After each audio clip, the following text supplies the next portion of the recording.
Welcome to the Catholic Cafe, where Catholic truth is served fresh daily. We've made you a reservation in the luxurious corner booth, so come on in and see what's on the menu today. Now, here's your host, Deacon Jeff Drzycimski.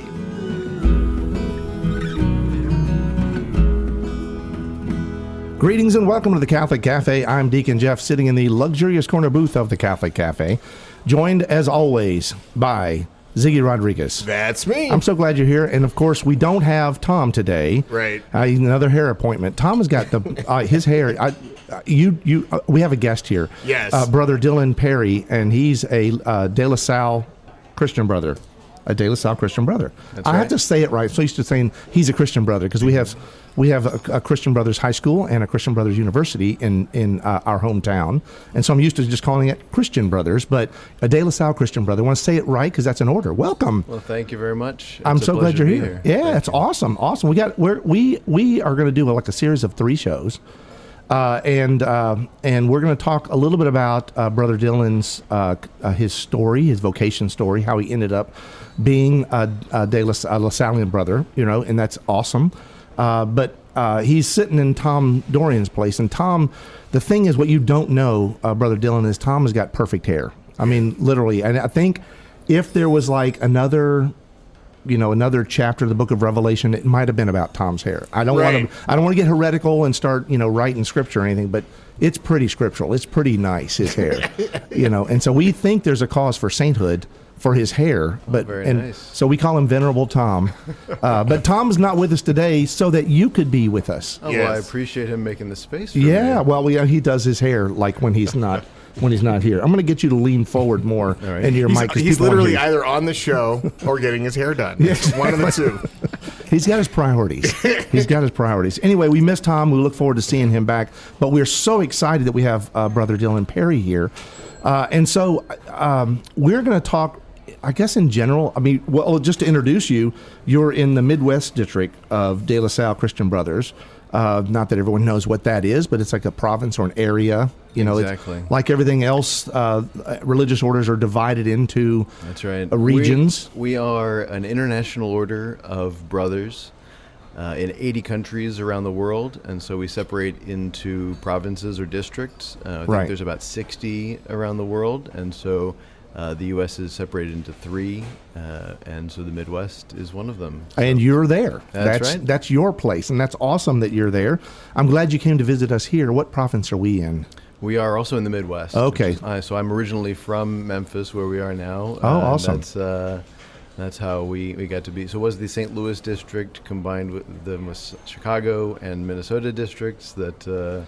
Yes, that's inside baseball. That's right. That is LaSallian baseball right there. And we just lost 6 listeners. They were listening and they just tuned out. So we don't want to talk like that anymore because we want to keep as many people listening as possible. Not too much history. I don't know. There's some fascinating history, and I think we're going to spend our second episode with you and talk a little bit about that history, and because I don't know that we've had a Christian brother on our program before.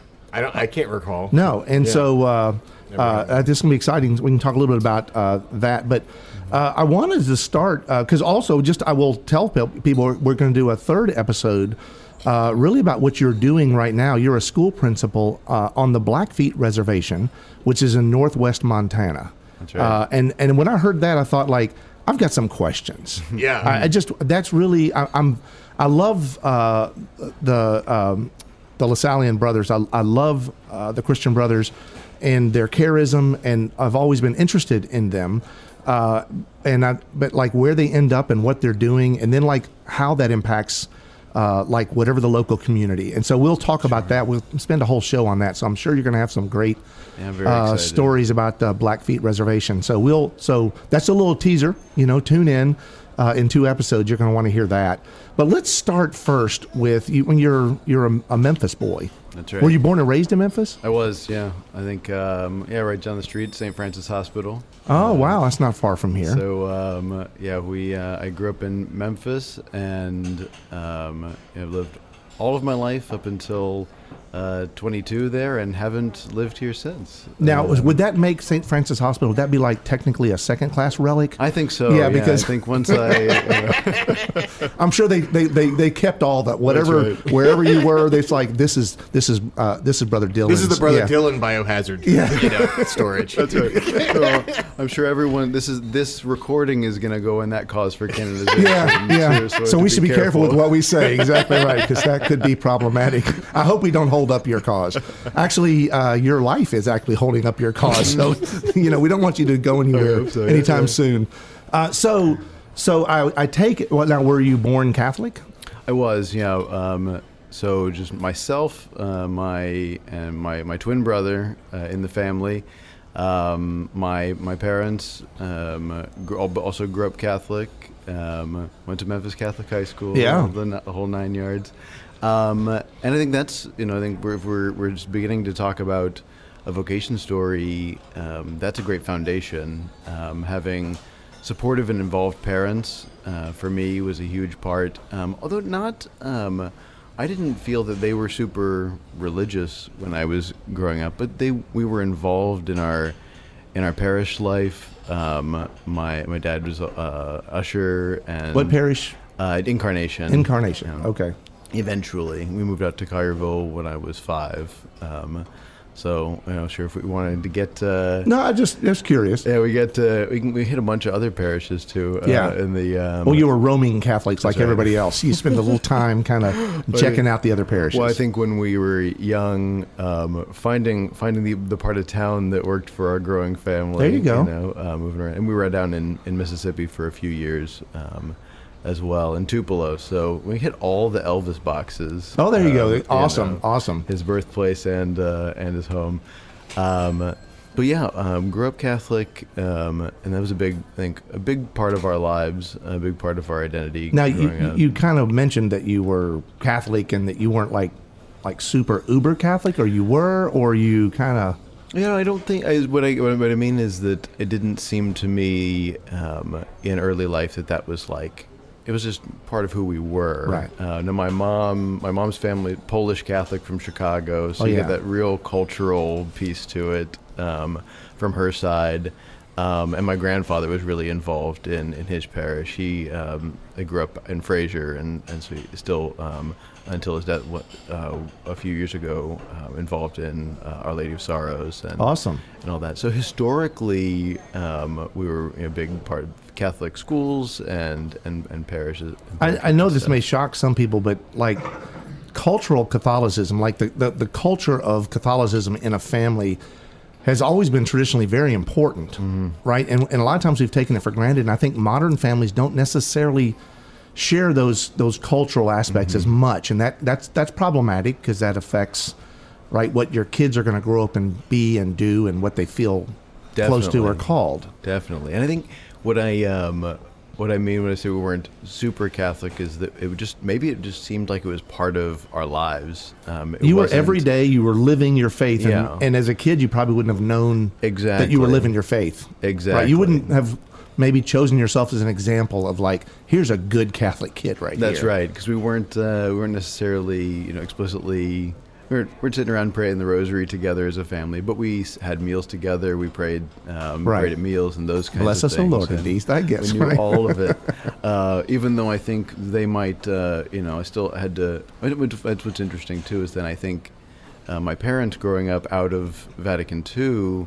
Once I started going to Catholic school in high school, I ended up doing more catechizing of my parents in some ways because they grew up in that era where we didn't quite know how to teach religion, and so they had grade school experience, high school experience, but so they knew how to live their faith, but they didn't know how to talk about their faith as much. 100%. I mean, in what you're saying is you are not unique in that way, because I mean, as you're saying this, I'm sitting there in my mind thinking, man, this sounds like me when I was growing up. Same thing, you know, and we didn't like, we never missed Mass because we went to Mass. It's just what we did. Right. But I don't know that we would have been able to tell you why we didn't miss Mass other than, well, this is a holy day of obligation. And so we have to go. Okay. All right. So we went. And when we were little kids, I don't know if did you push back at all of any of that? Did you go like, I don't, why do we have to go to Mass, you know? No, I don't remember pushing back too much. Yeah, you're better than me already. I can see that now. Well, I think there was a nice part about growing up at the time. Now this parish is one of the biggest in this diocese, but at the time, small Incarnation was a small, very family oriented. So we just knew people, and my brother and I were the only altar servers for noon Mass. So if we didn't go, we were the priest was all by himself, didn't know what to do. That's right, and that also helped. I was really got along really well was very close to the priest at our parish growing up, William Cantner. Of happy memory. So he actually was a big, I think, part of my longer term vocation story. We ran into him when he was working at St. James, and I needed a part-time job when I was in college. And he said, "Oh, you come work for us. We need some maintenance stuff done and things." I ended up working there for 2 years, and having basically in downtime having great philosophical conversation with the priest who had considered being a monk, who had this rich inner life. Either he's some kind of sly dude, right, or there was something divine in that choice at that time to be called there and to do some maintenance work and hang out with Father Cantor. Definitely, I think a little of both. I think he knew. He had told me, or asked when I was young, "Oh, you ever thought of being a priest? You ever?" And so it's planting those seeds of vocation, and just as I would say to the audience, to everyone. Invitation is the most important part of vocation. Talking about and having people consider meaning for their life, for any vocation. Right.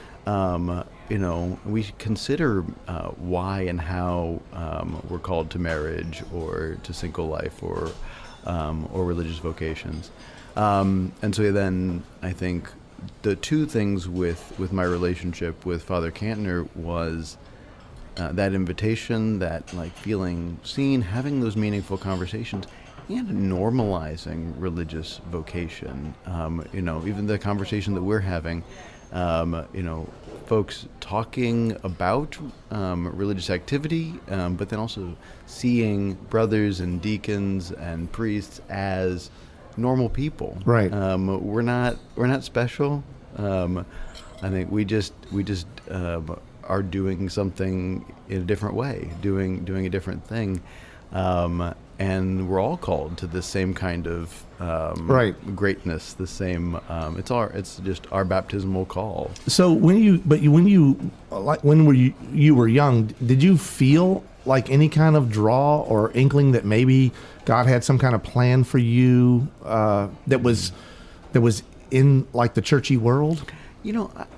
In retrospect, these things always seem much clearer. Right.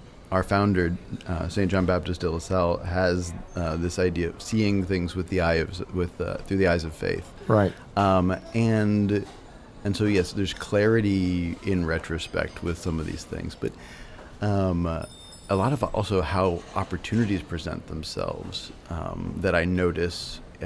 So.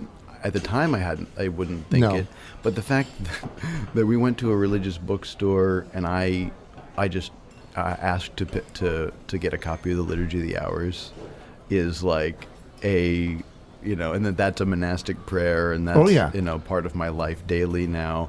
And why at like 10 years old did I want that book? Maybe you were just weird. Exactly. It's possible. So there were attractions of the heart before there was a burning within the heart. I think so. I think in a lot of my life, it's like a lot of small steps towards things, which is sometimes when people ask, "Tell me your vocation story." It's not like Paul falling off the donkey. And that's a good one. Yeah. Right. That's a good one. Right. And so it's exciting, right? Lightning and bright lights and meeting Jesus on the road, Right. These are all good things, but so often what you're describing is this sort of like baby steps towards something. That's right. And a draw or a feeling that seems to increase over a period of time. And that's what attracted me to the specific order. That's the story of our order. Is De La Salle said, one thing led to another so imperceptibly that had I known where it would lead in the beginning, I would have never started. Interesting. That God leads us if we open ourselves to it. The Spirit takes us in remarkable places, but if we, how easy we can close ourselves off or try to plan for ourselves, I think in ways that close us off to those movements. And so, yeah, I think there's a lot of little things that I've noticed. If I think about it in the past, connection to devotion, different devotions.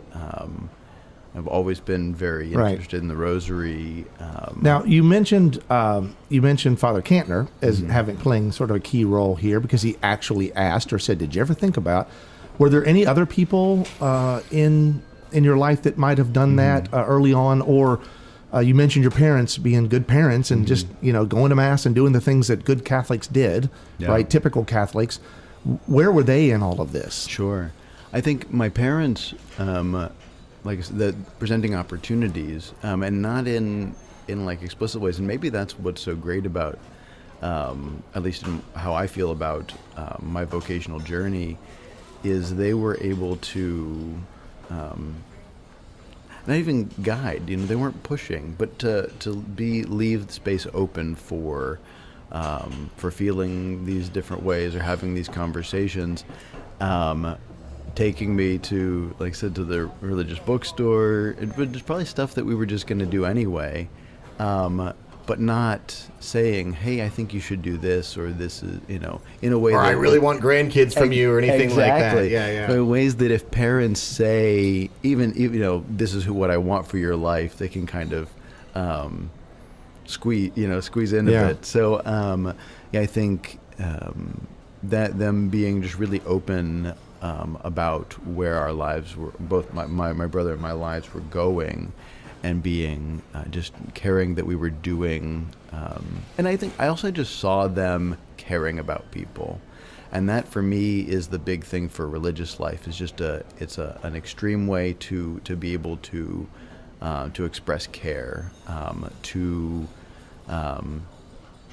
to love in a unique way. So many people have forgotten the spiritual and corporal works of mercy, right? And so many people don't realize that is the lived experience of our faith. Right. And that's going to generate more faith amongst the people that you're actually caring for. And that's, for me, what's so exciting about and life-giving about living religious vows is how it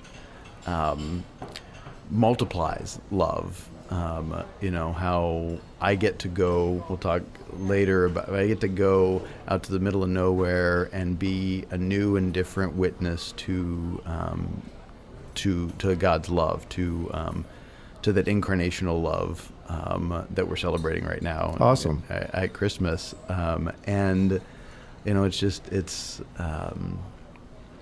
and I think that's who we're all called to be. And so at what point in time, though, did you start to really, something said like, you know what, I really feel like I'm being called in this direction. That fire really started burning. Yeah, right? Yeah. Where you could define it in a way to say, like, I think I'm called to be. Yeah. So there's a few, like, again, little things where people said, "Oh, well, you seem like you're really religious," and I hadn't thought that was important to me. I was very academically interested in theology, and I think that was a searching in my during high school and college. So I was really blessed to be in the presence of so many brothers that were around in the schools and teaching me to be able to get that presence and that witness.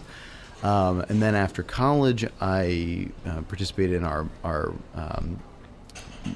volunteer program that I ended up running later. So LaSallian Volunteers, I went to Philadelphia. I lived in community with brothers while working. That made it seem possible. That made it seem like something like I could wrap my head around. But then I went to University of Arkansas for my master's, and I was away from it, and I had to do religious practice on my own. And I think that's when I started to realize how important it was to me, how much I missed having a community around to support my religious practice. And so in some ways that like being away from it in a way that I had to make it my own. You did have the living witness of you're an alum of Christian Brothers High School. So you That's had right. these brothers that were sort of like, whether they knew it or not, and I think they did, but models of they're modeling for you a way of life that maybe drew you in there. And I guess I'm just mentioning that because, parents, it makes a difference where your kids go to high school. It does. Sometimes, not always, but sometimes it's just interesting when you make the choices. And even certainly that consistent experience, it makes a difference who you surround yourself with. Yeah. How, who you spend time with. And so, for parents who you encourage your students or your children to spend time with, and letting them be open to making their own choices and their own mistakes, because this was in me, not a mistake, but then going and being away from it made it more important for me. And I think that's when I started caring a lot more about my faith. And then it was once I got a job actually working for the brothers at our national office, and it was only a few months before I joined the discernment program. And now imagine when you did join that discernment program, nobody went like, "We are totally shocked, dude. What is going on?" This came out of left field because really you were already kind of living the experience. Exactly. Yeah. So it's one of those things. I think in a lot of cases where people can see you better than you can see yourself. And so having those conversations and being with people who can reflect you to you well is really important for any kind of discernment. Having people that can tell you truths about yourself and that see you. One question I have, you're obviously, for those who are in Radio Land, they don't see it. Brother Dylan's a handsome guy. He's stylish. He's got a great beard. He's got a great sense of humor. He looks like a church nerd, though, I'm going to be honest with you. He's got a church nerd vibe, but that's in right now. You just like him because he's got a great beard like you do. I do. I have great respect for his beard. But the reason I say all this is, if you had decided to pursue a vocation to marriage, it's not like you would have had a hard time, finding. I'm sure there were plenty of women women in your life who had expressed interest along the way, right? True. And so, how do you navigate that as you're hearing, from God and you're hearing from the church, a call to look at religious life, and then you've got potentially, beautiful women who'd like you to, consider an alternative. All right, let's not go crazy, okay? All right, he's not a calendar guy, It's like he's like Mr. June, So, some of these people might be listening to the show, so I don't want to. Very smart. But you're right. It's an interesting thing. I think of it the same way as I think about any vocation. So just like marriage, when you make a decision towards religious life, you're making a commitment, and just like committing to a person, you're sort of closing other doors for the sake of a greater openness to what you're choosing. And for me, there's so much joy in being able to spread and to share my love in the ways that I do. I noticed, and it may feel a little seem a little supernatural or something, but I because I'm a part of an order that's dedicated to working with children, especially marginalized children. I feel connected to young people in a way that I feel like I feel people open up to me because of my state in life. That they can tell that I don't have other priorities or other any ulterior motives in a relationship. So I wouldn't trade that sort of an openness and an honesty to the way that I'm able to relate to people. That is. It's nice when really there's not nice. a veil that you have to maintain right? That there's not like this hidden guy we don't know. You're just Right. able just to kind of be you to other people, and that really does help. It does. Imagine living life a little more simply, I guess. And so when I notice having those kinds of meaningful relationships, it notice how you are connecting with people, and that helps me to not lament the ways that are more traditional, that I'm not connecting with people. So in this, like, you made this vocational choice. Now, did your parents receive that well? Yes. It's a journey for everyone. Sure. I think coming to or sort of understanding. Right. I think there's a lot of worry initially because That's a parent's job. Yeah, exactly. That's a parent's job.